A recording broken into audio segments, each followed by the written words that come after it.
I have to tell you this. You know, we want to be doing a job because we really want to be financially free. At least that's what we tell ourselves, the stories. But what I think about work is that it's just like farmers. We will not get the same amount of reward. I mean, if you look at the nature, you will not always get the same kind of rewards. But it's the way you approach life. I mean, some of us, we really want that safety net. We really want that, we want that consistency of earning, but also we don't really know whether we will be always competent at work. But I don't know, I have the issue with work, and I look at things differently now, because now I feel that I think there is a moment of rest that people need to go through so that they can build life much better than that used to be. I mean, I want to share my own story, because I've been that person who worked and who was striving to work towards a government job, because it's a secure kind of work. But I was striving towards that goal, and I realized, you know, what you want for your home, for your family, is that you really want a home, you really want a house, you really want to share and bond with your family members. I mean, now for a fact, after we have built this home, I really feel that you don't necessarily need to talk to them every time. I mean, now I'm fed up of just talking to them.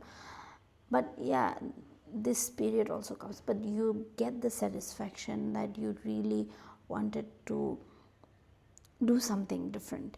And I wanted to do that for a long time. I wanted to work first, uh, and secure my job, and then with that security, you know, you can get loans, you can build a home, you can travel the world. But that's not true. That's not always true. You can find alternative ways, creative ways to really take the burden off of you. So you really don't need to push that hard.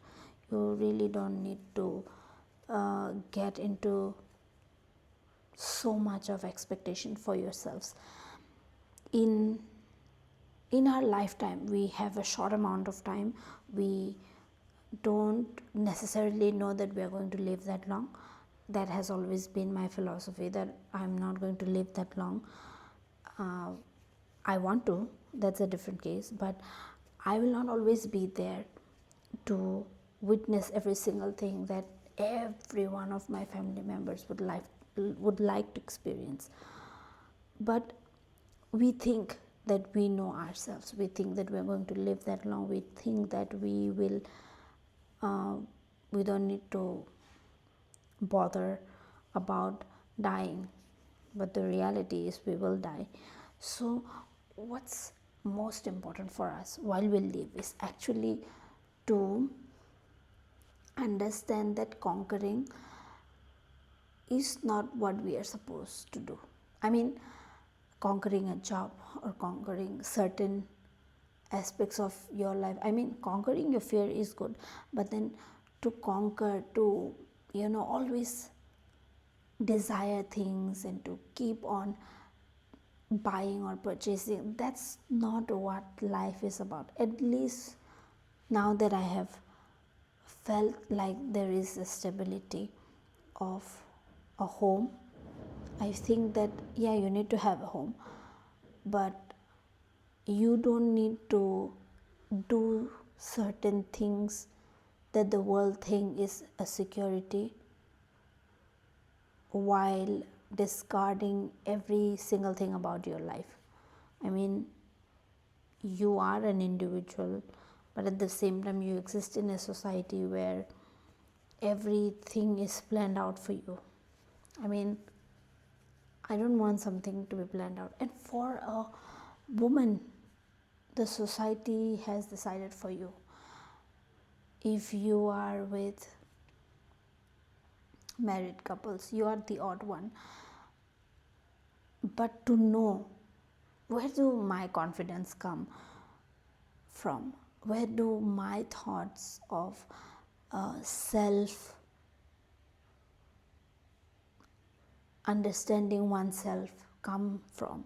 Is the only book that I go to is the Bible. I mean, when Paul writes letters to Romans, Corinthians, all these churches and all these communities that he writes to, and there are mention of situations just like this, when should you be married, should you not be married, and that confidence for me comes from the fact that he talks about you can be single,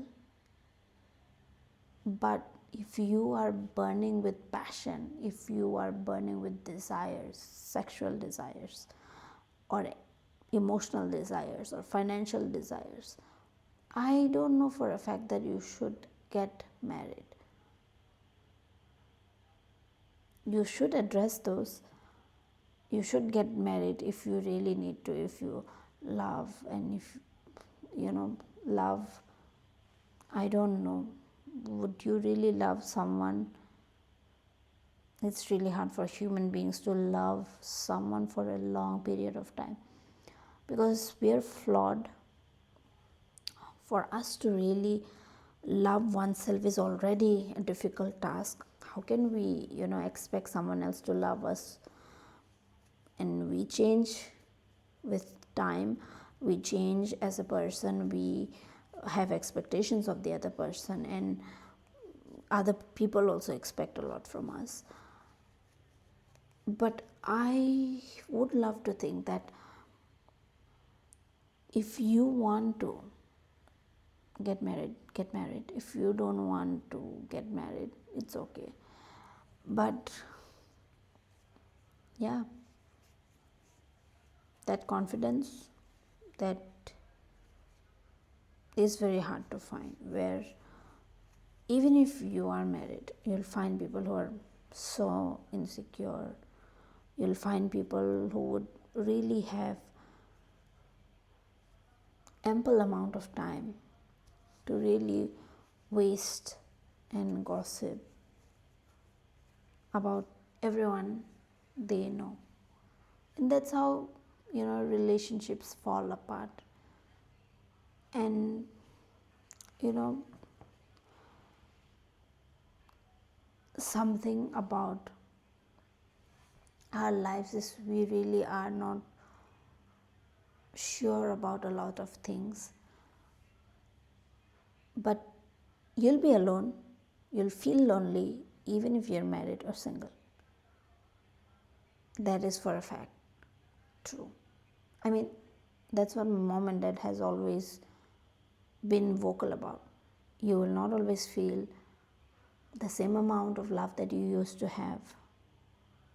And then you will start telling yourself stories of feeling like you're forced into this marriage, and somewhere the things that made you fall in love will fall apart. That would be the reason to make your relationship fall apart. And thank God for them. They really told me the truth. And not every parent has the capacity to tell you the truth. And as my parents have always told me, you can always get married. You can always find someone to get married. The important question is, are you sure about yourself? When you're alone, all by yourself, trying to figure things out, and your partner will not always have the solutions figured out for you. But would you have the capacity to really dig deep, to really find the solution and not expect that your partner will always have the answer? That's really tricky.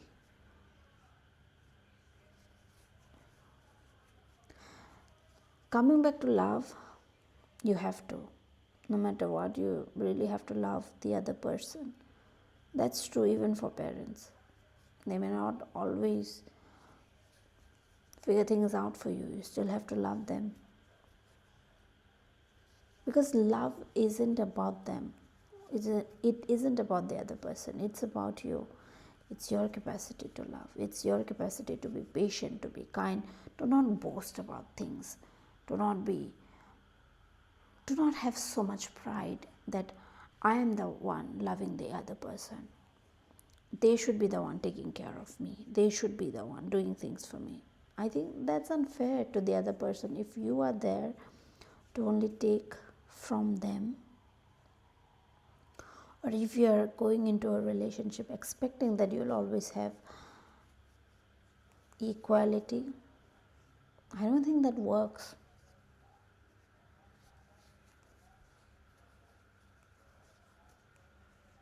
Maybe I'm wrong in this, but I'm sure about love. That love is really a commitment that you choose, that you take that choice and you fulfill it no matter what.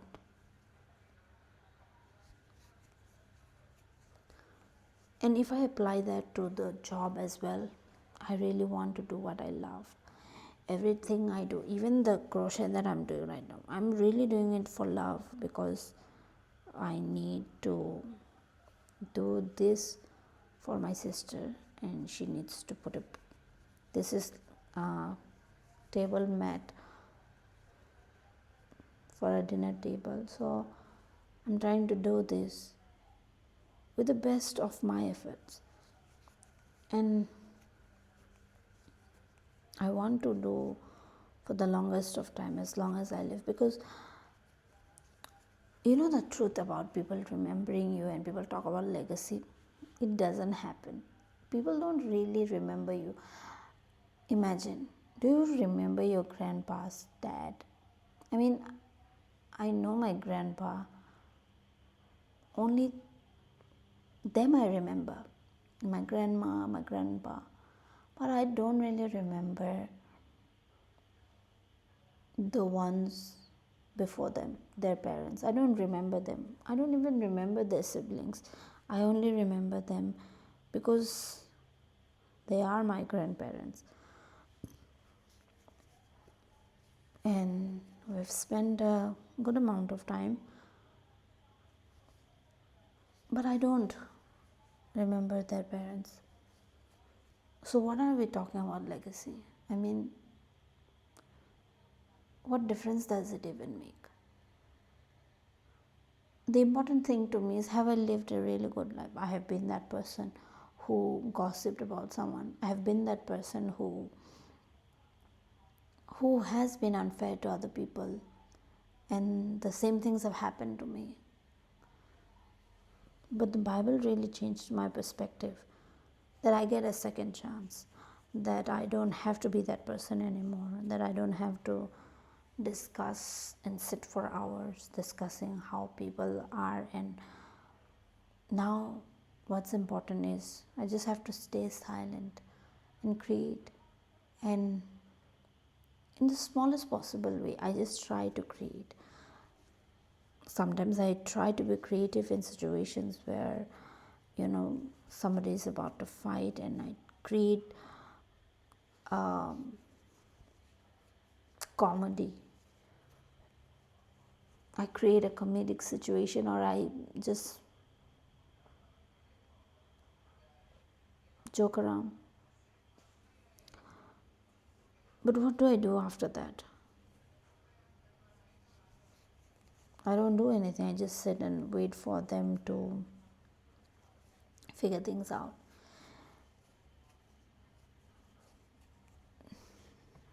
And life is not always fair.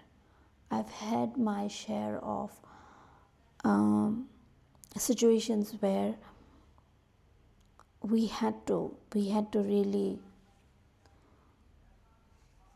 throw out the things that have held us back. We had to fix our problems, we had to fix our issues. I really talked it through. And growing up, I was always obsessed with why something is wrong. Like, I had to address it.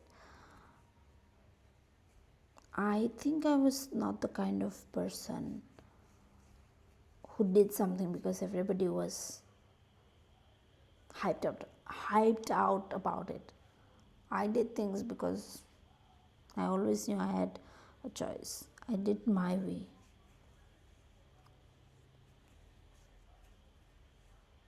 I I don't want to be that person who buys things because somebody else is buying it, but I really want to know about the quality. That's one of the things that is very hard to do because you really want to be like the other people around you. I mean, same thing with having boyfriends. When I heard of other people starting to have boyfriends, I started to feel like, why am I not being chosen? As a girl, I want to be chosen by someone. I want to be that girl who is also cool. But it didn't happen. But I wasn't bitter about it. I never resented anyone. I just felt maybe there is something in my story that's very different. And now that I know about those situations and I've turned this old, I'm glad. I really am glad that I wasn't chosen. I was not chosen by any guy for a fact, but I was choosing myself. I was striving to become someone secure, someone responsible. Because every time throughout my life, throughout my college days, throughout my university days, I always thought of one person, my crush. I used to think about him a lot. And maybe he wasn't into me or that, but it shaped me into thinking, how do people really view you? And the fact that he did not give me any attention was such a blessing. Really, it was a blessing because now that I look and see what's happened to people around me and how difficult it is, I would be doomed. I would be falling all over the place. I wouldn't be this sorted. I know now I'm not as sorted as I will be in the future, but I'm sorted in a way that I don't feel resentment towards anyone. I really feel that somehow I came to this conclusion of finding that happiness within you, creating for the people you love. And I don't know in the future who do I meet, what kind of people am I going to meet. I'm really excited about it. And I really have to blush thinking about it because I would look back to this moment and realize how precious this silence are and how precious are these moments when you feel joyful, And I hope I meet people who are really joyful about life, who are content. I know that's not always going to happen. I mean, the person is not going to be content for the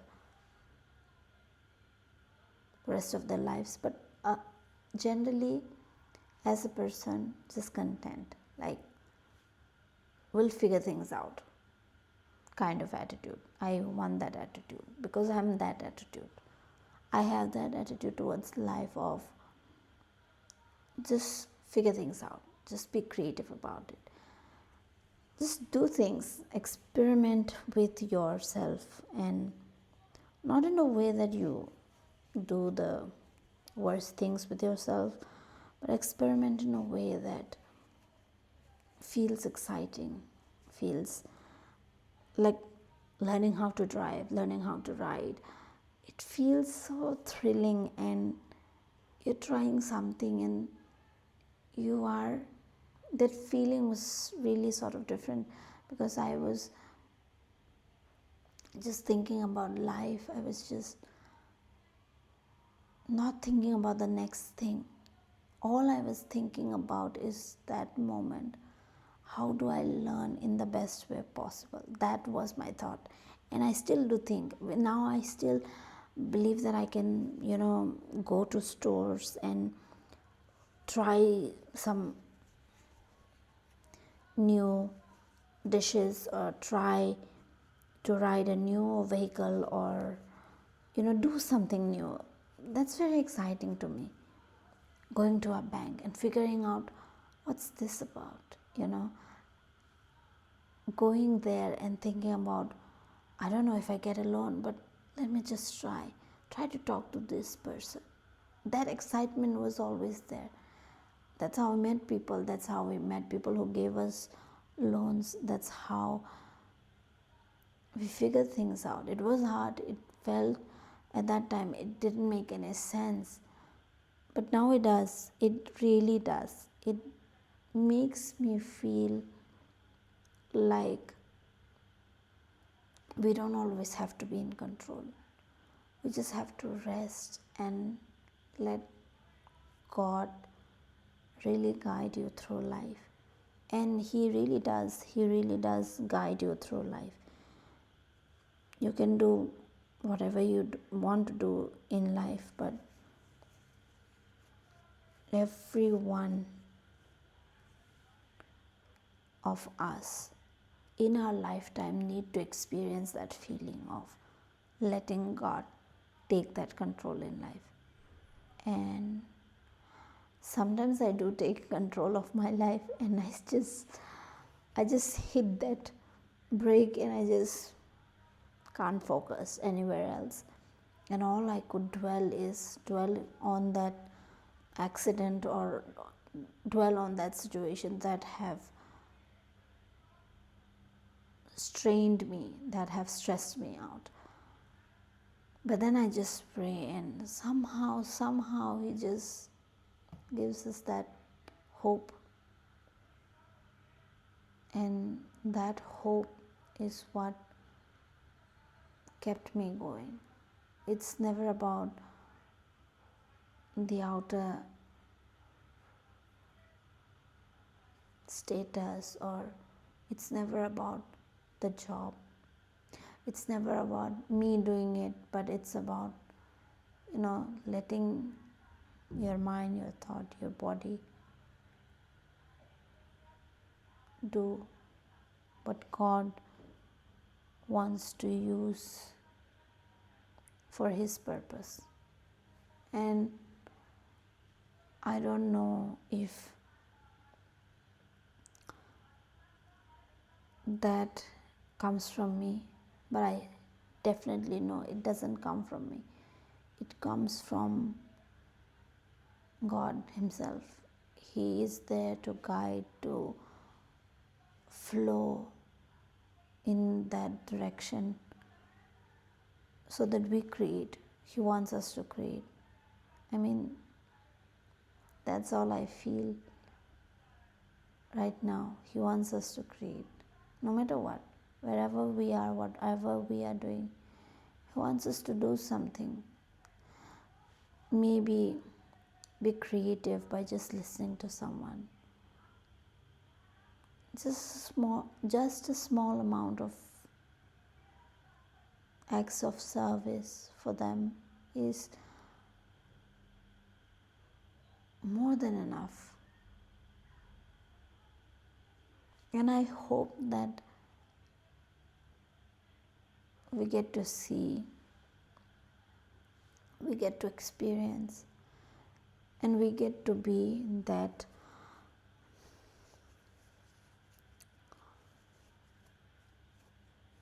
community where we really understand the importance of creating.